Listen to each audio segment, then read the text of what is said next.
बिस्मिल्लाहिर्रहमानिर्रहीम। इत्तिहाद digital network के platform से प्रोग्राम व्यूज़ ऑन न्यूज़ में मैं सैफुल इस्लाम सैफ़ी, मेरे साथ मौजूद है मारिज फ़ारूक।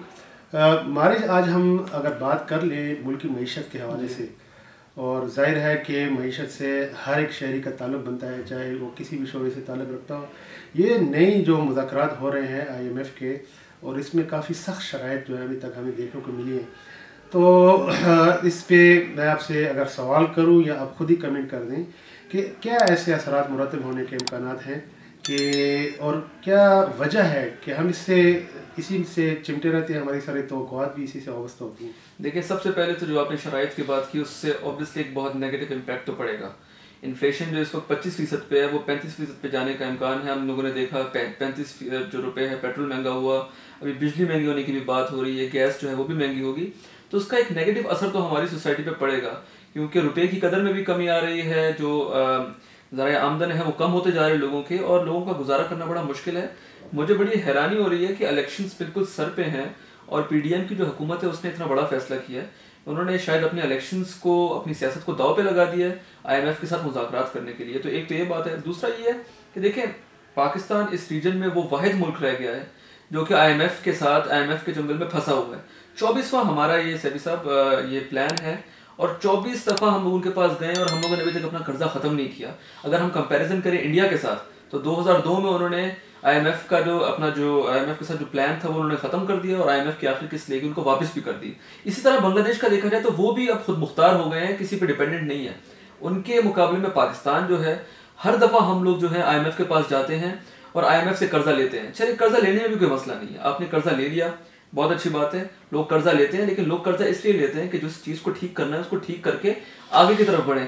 हमारे मुल्क का मसला यह है कि हम लोग कर्जा लेते हैं, कर्जा पाकिस्तान आता है, उसके बाद ये पता नहीं चलता कि वो कर्जा इस्तेमाल कहाँ हुआ।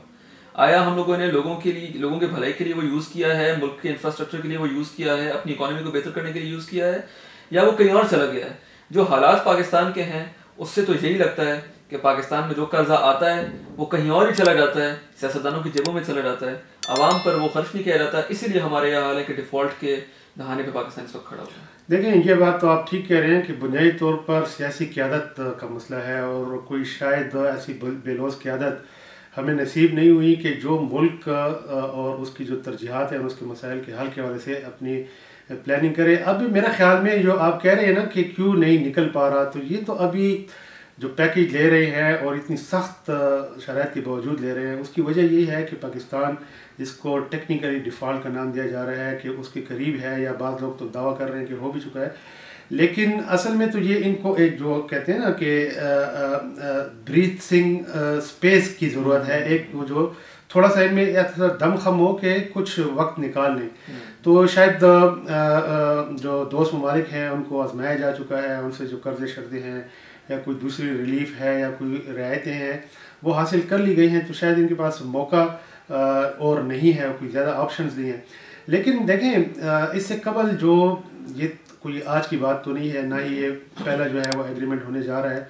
इससे पहले जितने भी एग्रीमेंट हो चुके हैं, और उसको दिहाइयाँ हो चुकी हैं, उसको ऑलमोस्ट 3 दिहाइयाँ तो हो ही चुके हैं जब से IMF के साथ ज़्यादा हमारी जो है वो उनकी शराइत पे, और उसके अगेंस्ट हम उनकी जो किस्तों की अदायगी में कई गुना ज़्यादा रकूम दे चुके हैं।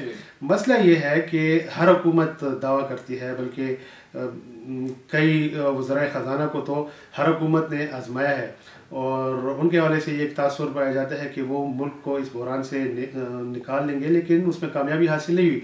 लेकिन मुझे देखें, पीपल्स पार्टी और मुस्लिम लीग नून तो रवायती हुक्मरान जमातें रही हैं, लेकिन बीच में एक नया जो तब्दीली के नाम पे जो इमरान खान की वज़ारत उज़्मा में हुकूमत आई, इन्होंने तो पहले क्लेम किया था कि हमारे पास तो 100 लोगों की मईशत के माहिरीन की टीम है और हमें मौका मिलने की देर है। और ये जो है फिर उसमें काफ़ी मज़ाक़-खेज़ किस्म की मुख्तलिफ़ लोगों की जो वीडियोस भी वो सोशल मीडिया पे आती रही, और किसी ने कहा कि इतने अरब डॉलर हम उनके मुंह पे मार देंगे, ऐसा कर देंगे, वैसा कर देंगे।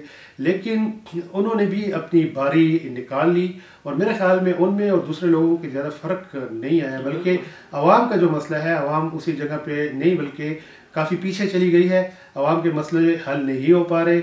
और जिस तरह अगर मैं ये कहूँ कि शायद खाकान अब्बासी ने यहाँ पेशावर में आकर जो कन्वेंशन में ये कहा कि न सिर्फ हुकूमत बल्कि अपोजिशन भी और ये निज़ाम भी आवाम के मसाइल हल करने में नाकाम साबित हो चुके हैं।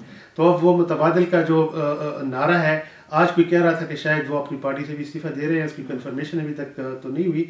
लेकिन मसला ये है कि आवाम की कौन सुनेगा, आवाम के दुखों का मदाव कौन करेगा और उनके जो ज़ख्म है उन पे कौन मलहम रखेगा।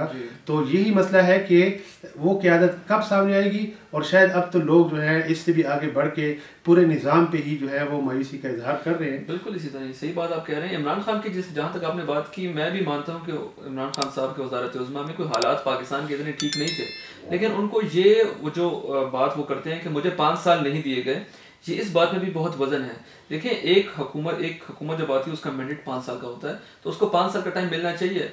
हालात बहुत खराबी की तरफ जा रहे थे, लेकिन इमरान खान साहब की ये बात कि मुझे 1.5 साल मेरा रहता था, 1.5-2 साल मुझे और देने देते, मैं उसमें परफॉर्म कर देता, तो हो सकता है। देखिए फ्रेंकली बात मैं ये बताऊं ना कि उनकी तो किस्मत जाग गई जो उनसे वक्त से पहले हुकूमत ले ली गई। लेकिन वो ये क्लेम तो नहीं करते ना, वो तो कहते हैं मुझे 2 साल मिलने चाहिए। क्लेम की तो अलग बात है, लेकिन ज़मीनी जो हक़ाइक़ हैं वो तो यही हैं कि उनके वक्त में जो हालात थे वो तो इंतहाई दगड़गू हो गए थे और आवाम बड़े सख्त गुस्से में थी उनके खिलाफ। और ये एक जिसको कहते हैं ना कि उनको एक चीज़ हाथ लग गई कि उनकी हुकूमत जो है उसको चलता कर दिया गया और उनको आवाम के पास दोबारा जाने की एक हिम्मत हासिल हो गई।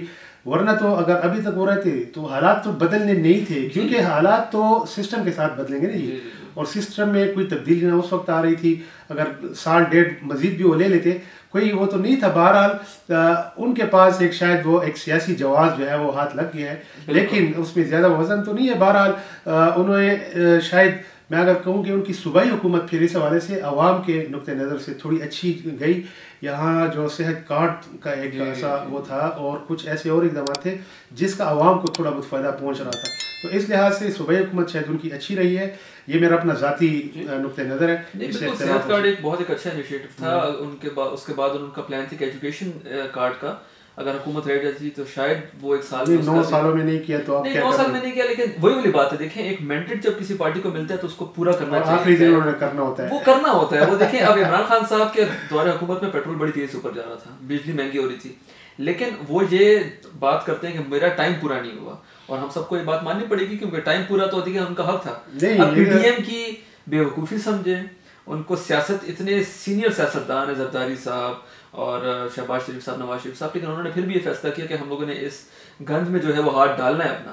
तो जब उन्होंने हाथ डाल दिया, इमरान खान साहब को एक मौका दे दिया है। देखिए माजी में तो जो कुछ हो चुका, माजी 1 महीना पहले का दौर उसको भी माजी कहा जाता है। इस वक्त जो हुक्मरान हैं और उन्होंने इख्तियार हासिल किया हुआ है आईनी तौर पे, तो उसी की जिम्मेदारी बनती है कि वो हालात को बेहतरी की तरफ ले जाए और आवाम के जितनी भी डिमांड्स हैं वो उन्हीं से होने भी चाहिए और उनके दुखों का मदावा करने का जो फ़र्ज़ है वो भी इसी के ज़िम्मे है। तो हम क्या किसी और को मुर्द इल्ज़ाम ठहराए, लेकिन यही एक तवक्को रखी जा सकती है कि चले ये पैकेज, इसका भी ज़ोर आवाम जो काफ़ी पहले ही दब चुके हैं हमारी बोझ तले, लेकिन ये भी उठा लेंगे। लेकिन इसके बाद की जो पॉलिसी हैं वो अगर मज़ीद आवाम को दुख देने वाली होंगी तो शायद आवाम मज़ीद बर्दाश्त नहीं कर पाएगी और फिर ये सड़कें होंगी, एहतजाज होंगे, हम देखते रहेंगे। हाँ जी, और जाते जाते मैं एक बात करूँगा। आपने शुरू में एक बात की थी कि हमारे दोस्त ममालिक जो हैं उन्होंने भी हमारा साथ छोड़ दिया।